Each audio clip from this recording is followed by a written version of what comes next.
Assalamualaikum warahmatullahi wabarakatuh.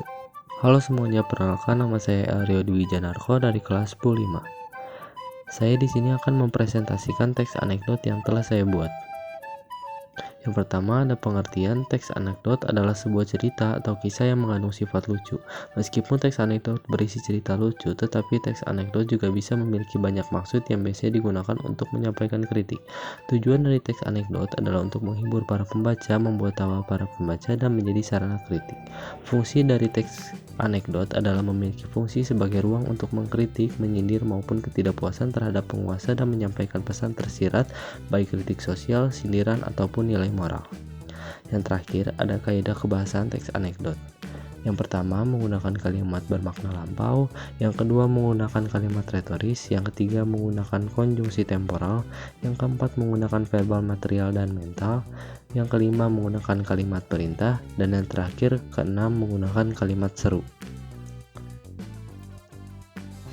Nah, di sini juga ada teks anekdot yang telah saya buat yang berjudul rutinitas. Pada suatu hari yang cerah, Rika melakukan aktivitasnya seperti biasa, berjalan dengan penuh semangat untuk menuju ke tempat kerjanya. Sesampai Rika di kantor Rika adalah tempat di mana orang-orang mengeluh akan pekerjaannya tetapi tetap dikerjakan. Begitu juga dengan teman-teman Rika yang terus-terusan mengeluh akan pekerjaannya. Di dalam kantor dan teman-teman tampak sangat akrab satu sama lain, tetapi kenyataannya banyak teman yang diam-diam mencoba menjatuhkan jabatannya satu sama lain.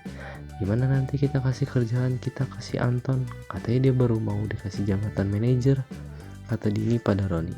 Boleh banget, masa dia baru masuk kerja udah dapat pangkat, kita yang udah lama aja gak dapet, jawab Roni.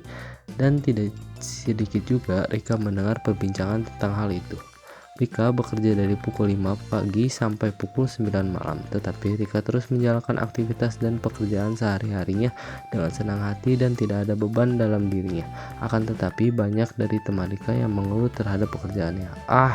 Kenapa bos ini selalu ngasih pekerjaan yang bukan tugasku? Kenapa bos selalu minta revisi terus-menerus satu hal yang sama? Padahal kerjaanku masih banyak dan dikumpulkannya hari ini. Suara yang besar dari teman-teman Rika dengan penuh kekesalan.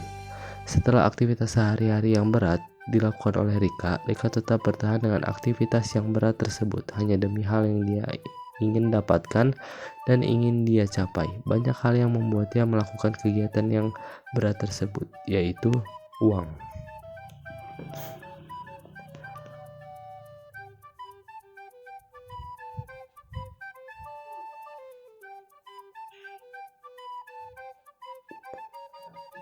Nah, selanjutnya ada struktur dari teks anekdot. Yang pertama ada abstrak. Pada suatu hari yang cerah, Rika melakukan aktivitasnya seperti biasa, berjalan dengan penuh semangat menuju ke tempat kerjanya. Yang kedua ada orientasi. Sampai Rika di kantor Rika adalah tempat di mana orang-orang mengeluh akan pekerjaannya, tetapi tetap dikerjakan. Begitu juga dengan teman-teman Rika yang terus-terusan mengeluh akan pekerjaannya. Yang ketiga ada krisis. Di dalam kantor Rika dan teman-teman sangat akrab satu sama lain, tapi kenyataannya banyak teman yang diam-diam menjatuhkan jabatannya satu sama lain. Gimana nanti kita kasih kerjaan ke si Anton, katanya dia mau dikasih jabatan manajer, kata Dini pada Roni. Boleh banget, masa dia baru masuk kerja udah dapat pangkat, kita yang udah lama aja gak dapet, jawab Roni. Dan tidak sedikit juga Rika mendengar perbincangan tentang hal itu.